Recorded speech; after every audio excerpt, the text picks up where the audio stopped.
Anda kembali bersama kami di Kontroversi Pemirsa. Bang Kamarudin, kalau bukan pelecehan seksual, apakah ada kaitannya dengan ancaman skuad lama yang selalu Abang bilang? Ada. Mikrofonnya Bang Kamarudin. Karena ada atau tidak Bang? skuad lama ini kan dalam tanda petik orang kesayangan atau kepercayaannya Ferdy Sambo yang selalu menemani Ferdy Sambo di rumah Bangka. Informasi yang saya dapat begitu. Dan itu dibenarkan oleh penyidik. Bang, skuad lama itu apakah sama dengan si kuat? Bukan, beda. Bukan, karena itu kata Komnas HAM.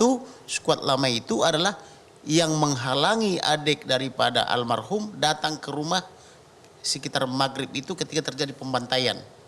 Jadi artinya dia mengetahui pembunuhan terencana ini. Makanya ketika Mahareja Huta Barat alias Reja datang ke rumah itu, dia yang pertama kali bersama Romer mencegat dengan menggeledah tubuhnya, apakah bawa senpi atau senjata api atau tidak. Itu yang disebut Daden? Ya, menggeledah juga motornya. Jadi skuad lama sama dengan Daden? Skuad lama itu Daden. Skuad lama satu orang atau lebih? Lebih dari satu orang. Jadi bukan karena hanya Daden? Skuad lama. Nah skuad lama itu tentu di situ senior, bukan barada.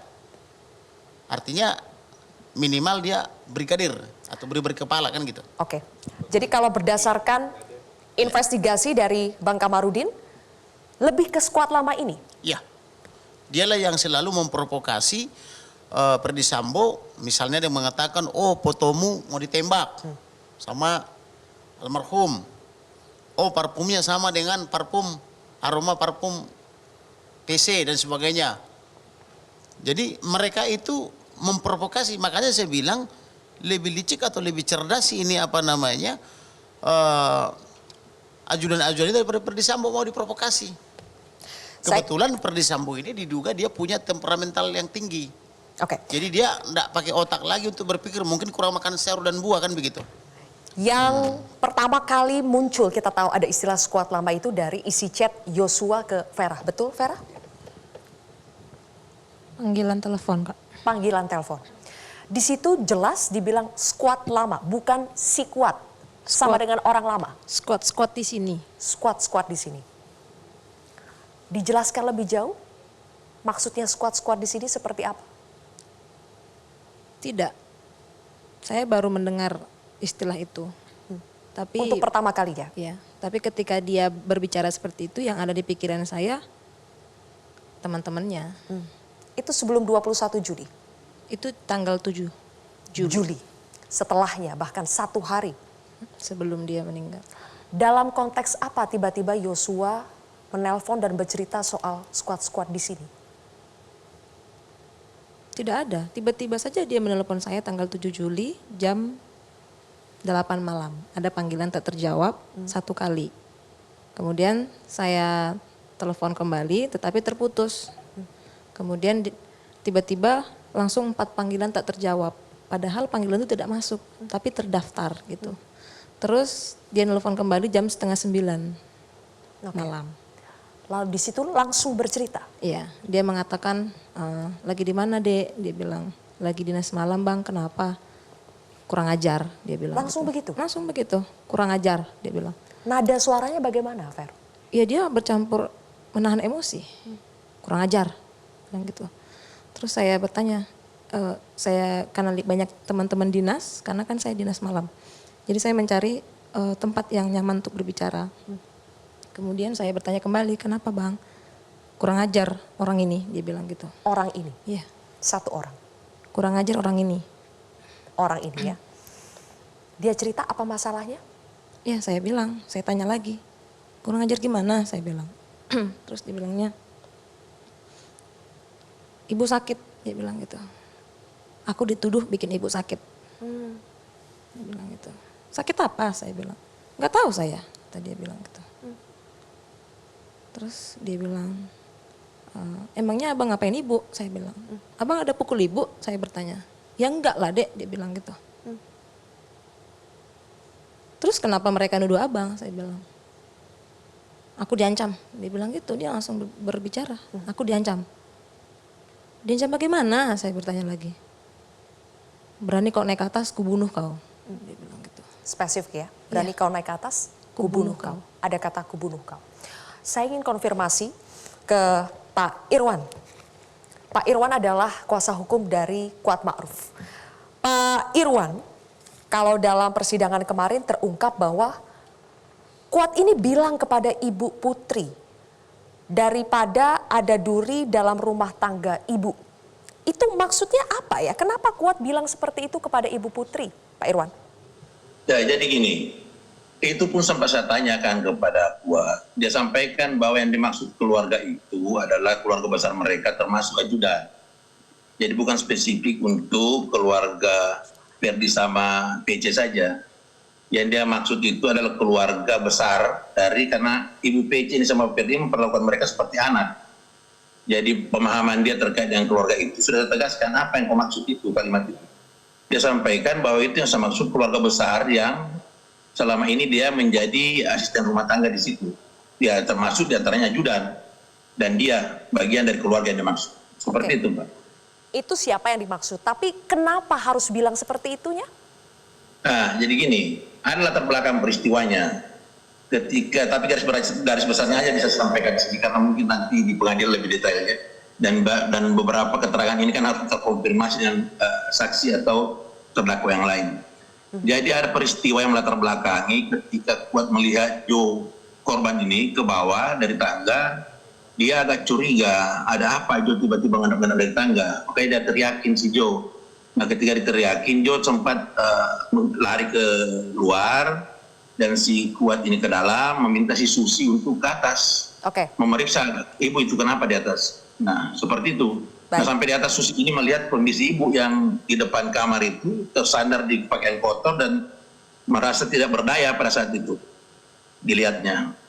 Nah seperti itu latar belakangnya kenapa sampai kemudian ada karena melihat itu lalu Kuat langsung berkesimpulan kalau ibu harus memberitahu Pak Sambo dan langsung mengatakan ada duri dalam keluarga ibu. Oke, aku cerita kalau itu sampai kalimat itu aku akan lanjutkan ceritanya, Mbak. Nah setelah itu dia papahin ibu ke dalam karena si Susi sudah teriak-teriak Om Kuat lihat ibu tolong ibu. Naiklah si Kuat ini, kemudian Kuat memapa ibu itu ke dalam kamar dan ada kalimat dari ibunya yang keluar bahwa si Joe itu berbuat sadis kepada dia. Berbuat apa? Sadis. Sadis? Ya, apalagi itu Bang? Disampaikan seperti itu kalimatnya. Ibu ini menyampaikan seperti itu, tapi tidak menceritakan apa yang sadis yang dia maksud. Nah, makanya tidak kemudian, menceritakan apa yang dimaksud, tapi kenapa Kuat bisa mendorong ibu untuk mengadu kepada Sambo? Ya karena dilihat ibu ini dalam kondisi yang menangis pada saat itu sehingga dia menduga ada sesuatu yang terjadi sama dirinya. Karena ibu ini kan tidak serta-merta menangis saja tanpa ada latar belakangnya kan. Dan sebelumnya kan ada cerita, ada yang dia lihat si Joe ini, korban ini turun dari tangga. Pak Irwan, saya ingin tahu hubungan Kuat sama Yosua selama ini bagaimana sih? Kenapa ketika melihat Yosua turun dari tangga saja, Kuat itu langsung meneriaki Yosua, padahal kan belum tentu ada apa-apa?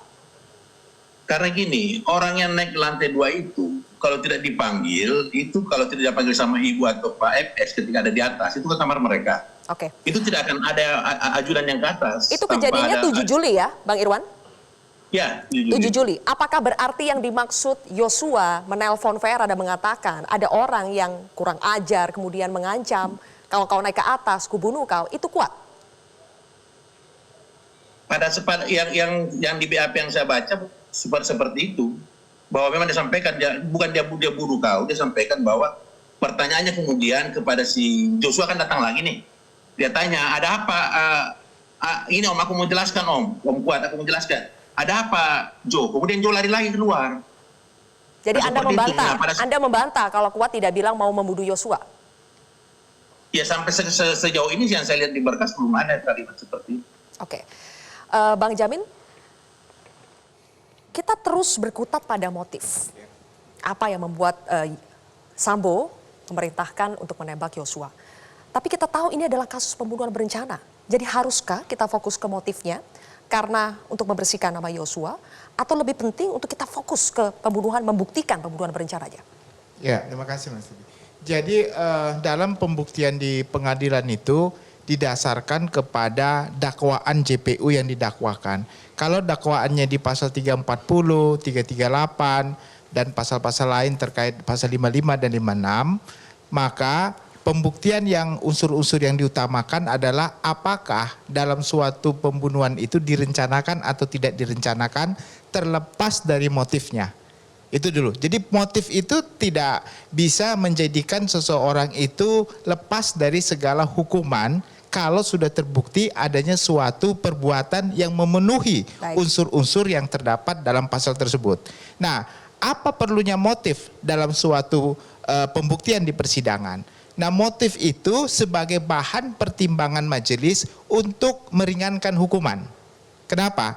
Karena ada kaitan suatu perbuatan, contohnya sebagai suatu akibat dari perbuatan itu dia melakukan karena emosi atau karena dia istrinya dilecehkan sehingga dia melakukan itu. Bisa meringankan hukuman. Iya. Buat Kenapa? Sambo CS. Ya, contohnya begini ya. Contohnya orang istrinya dilecehkan atau dirampok lah di tengah jalan. Habis itu dia dendam sama orang itu karena dirampok. Lalu dikenakan pasal perencanaan pembunuhan. Kenapa kamu melakukan itu? Baik. Kan ada sebabnya. Sebabnya karena istri saya dilecehkan atau istri saya dilukai begitu. Kalau nggak dia lukai, saya nggak akan melakukan itu.